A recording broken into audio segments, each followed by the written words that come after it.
celebrations this year will be much tamer than usual. That deadly coronavirus outbreak has authorities taking new, unprecedented, drastic action today as they try to keep a lid on it. World-famous attractions in Beijing and Shanghai are now closed, and 13 cities with a combined population equaling Canada's nearly in lockdown this morning. Let's begin with the latest numbers from Chinese officials. The number of dead stands at 26. 2 of the people who died are outside the infection hot zone, as it's known, in China's central Hubei province. There are at least 830 confirmed cases of people sickened by the virus. The number of reported illnesses outside mainland China, it's also up this morning. New cases in Singapore, South Korea, and Japan have pushed the total to 19. In Canada, health officials say no one is being treated for the virus, but they are testing a number in the country. We have this new drone footage for you this morning. It's extraordinary, showing excavators working furiously as they break ground in Wuhan, the epicenter for the outbreak. They're racing to build a new 1,000-bed hospital to treat patients. And they say this one is modeling the one built in Beijing at the height of the SARS outbreak back in 2003. They plan to have this new hospital finished by next Wednesday. That's 5 days from now.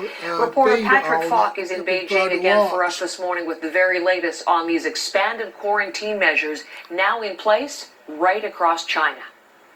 There is a question mark as to whether or not these efforts to quarantine people are really having the desired effect, particularly because of those 2 cases of fatalities outside Hubei province today that we learned about. One in Hebei, that's a particular concern for people here in Beijing because much of Beijing is surrounded by Hebei province. There was an 80-year-old man who had apparently visited family in Wuhan and came back. That was the first reported case outside of Hubei. And also in Heilongjiang, 1 man dying. Heilongjiang borders with Russia as well. So, you know, as far as we could gauge, according to some reports, authorities kind of get the impression that there is this weaker strain, milder form of the virus that has been spreading, and that's why the focus of containment has been on Hubei. This suggests that it perhaps goes further than that, and that they may need to rethink their strategy altogether. The situation now, Patrick, just extraordinary. More than 20 million people now affected by these various measures. And one of the things we're starting to hear from people as they speak is how concerned they are, how fearful they are of these measures and what's happening. How difficult is it for authorities, though, to police these lockdowns? Yeah, well, we're hearing reports already that there do seem to be cracks in some of the efforts that they're trying to put in place. In particular, one story about a woman who managed to travel to France and get through checks.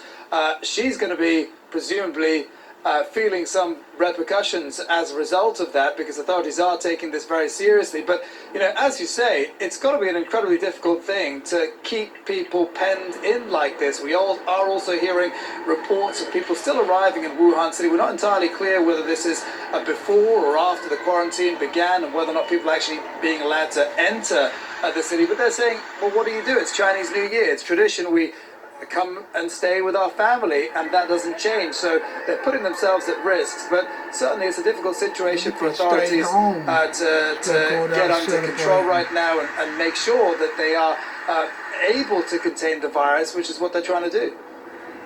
Patrick, as you mentioned, the Chinese New Year, we are on the eve of that, and we're hearing today that many attractions, I'm thinking of Disneyland, we're hearing about even McDonald's restaurants shutting again as part of this effort to contain the virus. So this holiday this year is likely to look very different. Can you give us some detail about that?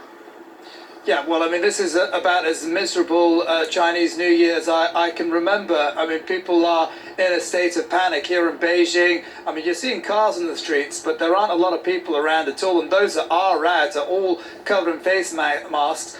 They are definitely concerned. They are avoiding crowds. Authorities here have told people not to gather in big crowds. Here in the capital, they have shut the Forbidden City, perhaps Beijing's, if not China's, most famous landmark, a place that a lot of tourists would be wanting to go and visit. But yeah, lots of attractions, the celebrations, those aren't going to be happening. In particular as well, may be of interest to those in Canada. The Cirque du Soleil, they've cancelled their shows, even though they're 700 kilometers away from Ground Zero, Wuhan. So it does certainly seem as though what was meant to be a fun week of holiday is going to be a little bit of a dry period for China, and we don't know how long this is going to last exactly. Cambodia, but the That's stock Patrick market's Falk going to in crash Beijing over this it. morning. Now, a couple of additional notes.